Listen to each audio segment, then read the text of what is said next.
है। हाँ ये ओरिजिनल है भैया। एक माता भगवान नदिया सपन देखे, जब सपन देखे तो सवेरवा उठी तो उठ के कहत का बा, अरे मोरे भाऊजी के भाई नंद लाला बधैया लाई के जाबाई हो।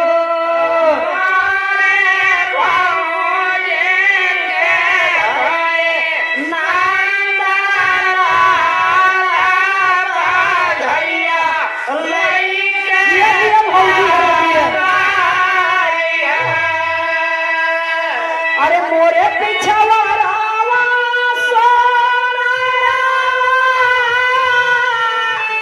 सोनरवा भैया मितावा, अरे मिताऊ गढ़ी ना देता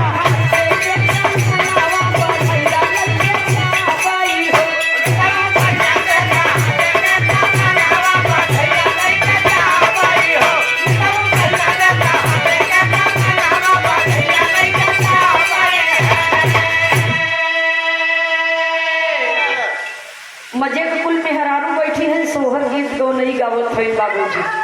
वही में के दुल्हन बैठी बा, एक हाथे घोघुट काटे बा, ओकर मन बड़ा उदास बा, चेहरवा उदास बा। तो बुढ़िया आजी हरे बैठी रहे, कहा ये दुल्हनिया तहु कुछ गाओ का गाई हम तो गवाला ना लिखी है कहे काहे कहे हमारे वो जवन है न वो बहुत जोर सोवत थे, कहे वही सो बोए पे गाई दे।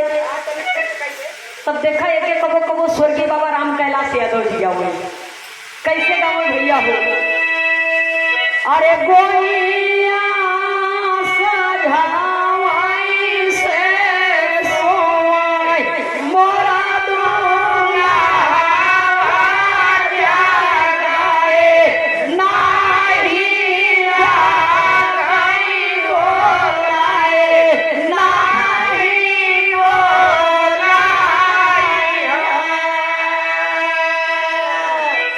कहा सही बताओ, दुल्हनिया जगाए से जगबई न करते कि तय जगबई नहीं करते मन से। कहा अरे मोरी अम्मा पूरा खानदान जगावत मजे कुंभकर्ण के वंशज कहे संध्या सो गया तो रात भर नहीं बोलते ना, कोनो कोनो दिन तो दिनों में सोते ही रहती, और जब जगबो करते थे 1 मिनट घरे में नहीं टिकते।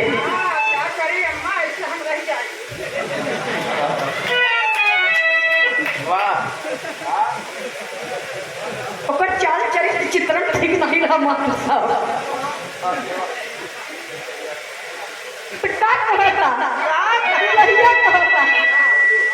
अरे सासू जी जगावाई दो